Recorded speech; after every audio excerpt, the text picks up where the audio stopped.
Hey, hey, hey. It's time for another Out of This World story from rSpace. Pregnant and alone. Need advice, please. My partner of 5 years decided to leave one night for space and never came back to reconcile or figure out a solution. We share a 4-year-old daughter, and I'm currently 23 weeks pregnant with our second child that was planned. I also have an 11-year-old son that knows this man as Dad. We've been having little arguments throughout November, mostly related to me feeling alone, like he wasn't present and supportive, and also him being sneaky and lying and never being home.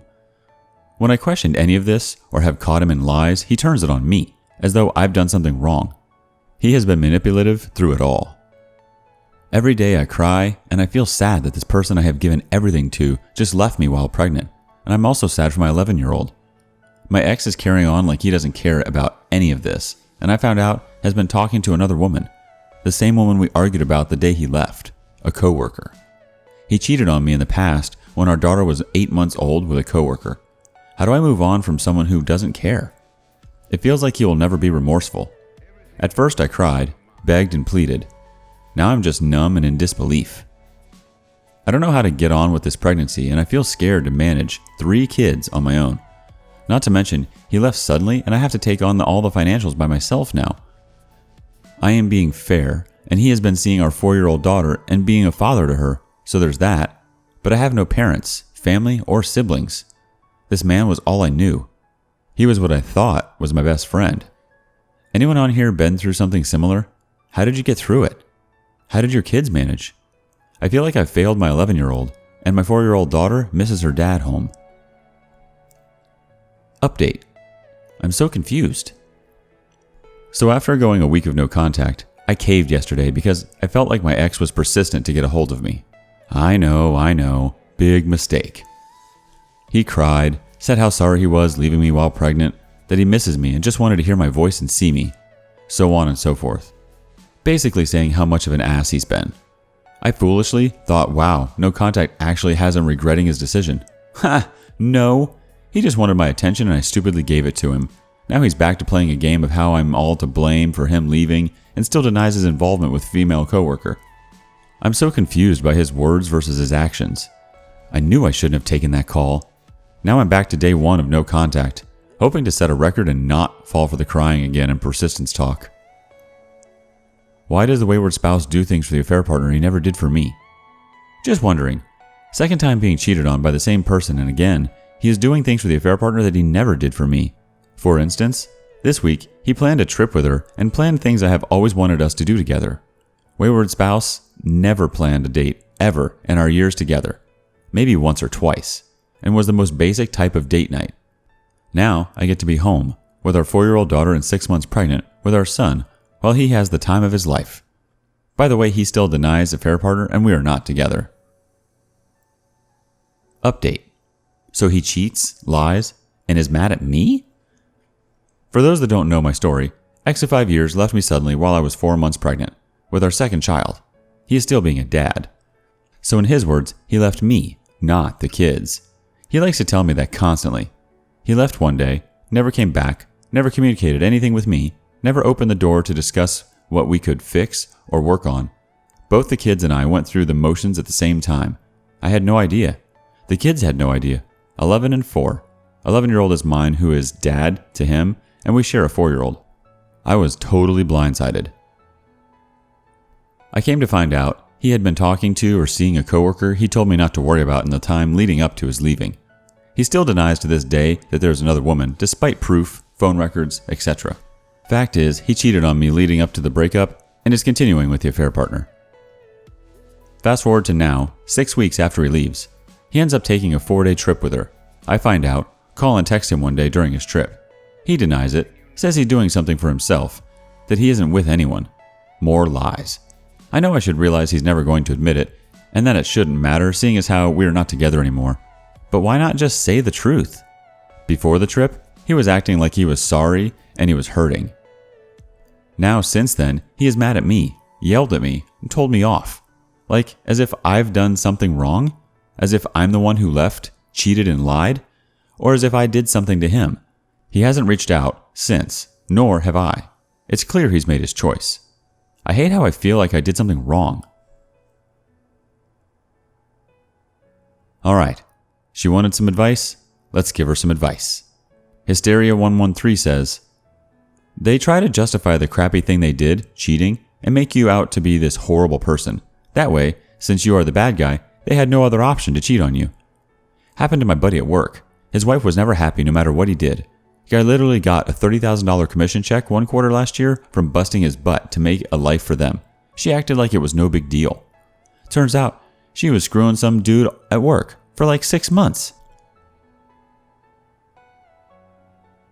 Nameless Punk has this to add, and then we'll get to another update.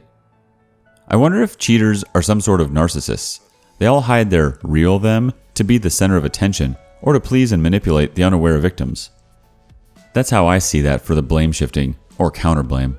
The experience with your brother and how the cheater doesn't want to be judged and risking losing their victims in the process. When I say victims in plural, I don't mean the cheated person only.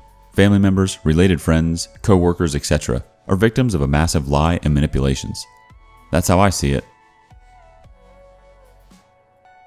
Alright, time for the final update. I'm back to give you guys an update on what happened after X left me at 4 months pregnant with our second child to pursue things with his coworker. 1. He blame shifted, gaslighted, and manipulated me on a weekly basis, even when I tried going no contact. 2. He denied, even cried how there was no one else, but also made me feel like complete crap talking down to me, making me feel worthless, like I just wasn't good enough to be with. 3. He purchased absolutely nothing for the baby, nor did he help in any aspect leading up to the preparation of the baby's birth. I was a bad A pregnant lady and did everything myself. 4. He disappeared days at a time where he was unreachable, made up stories about how he lost his phone on multiple occasions, but magically got a phone at midnight from T-Mobile. 5. Continued to make sexual advances towards me when he was horny. 6. I gave birth early due to low amniotic fluid and to prevent stillbirth due to our other pregnancy complications. I contemplated not having him there as it's a time when you are most vulnerable giving birth. I decided to do what I felt was the right thing to do, and he was present for the birth. I instantly regretted it, but dealt with it. 7. Since being home, he has only come to see our son for 1 hour, one time. I have no family and have been on my own day and night with a newborn and 2 other kids. Side note, he still has yet to ever talk to my 11-year-old son that knew him as dad. He has flaked during other setup times. The most recent time he missed his visit was to be with his affair partner on her birthday. 8. Our 4-year-old has been struggling with X leaving the family home, still has to this day. Initially, she started peeing her pants when he left the home. Now, since the baby has come, she has been struggling with me attending to the baby. I am not able to give her my full attention 24/7.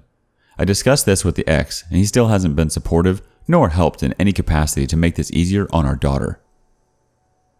9. Instead, he decided now was the perfect time to introduce our daughter to the affair partner and affair partner's family. He is still with the affair partner. It's been about 5 months that they've been together. 10. Finally had the courage to reach out to the affair partner since he lied and claimed this girl as his cousin to our daughter, and has been making sexual advances to me while with the affair partner. She did not respond because, let's face it, she's a homewrecker. He has been MIA now that he cannot deny his lies or the truth anymore. Lastly, I'm sad about the situation, but happy to let this cheating a-hole go. I have a beautiful, happy, healthy baby boy, and he's missing out on the best dang thing. I am doing the best I can to be a single mom of 3. So far, I'm killing it and proud of myself for having the strength to even function. I'm literally doing it all on my own physically, emotionally, financially, and by God's will. I never thought I'd be here, in this situation, or even to feel okay without him, but I am. And anyone going through something similar, you will get through it too. It does take time. I'm still healing, and don't know when I will fully heal, but I'm on my way to loving myself again, and most importantly, respecting myself. Thank you all for your love and support. Many of your comforting words helped me get through the darkest time of my life, where I questioned if my life and my baby's life was worth it. Now I wouldn't trade it for the world. And one final comment and response before we close it out. Terser78 says, "You're doing an amazing job. The best thing for your kids is to cut him off completely. He can't give anyone what they need besides himself. Although it can be exhausting, do spend time helping the 4-year-old and 11-year-old address the trauma. No doubt both are affected even if the 11-year-old is shy about it. Help him learn to cope due to the abandonment so that he can learn to have their own healthy relationships in the future. The OP says, "You're amazing. Thank you for not making me feel crazy. I've always said this even while we were together. I do try often with both the kids to process their feelings. I don't know if it's helping, but I hope they will be okay in the long run after this experience.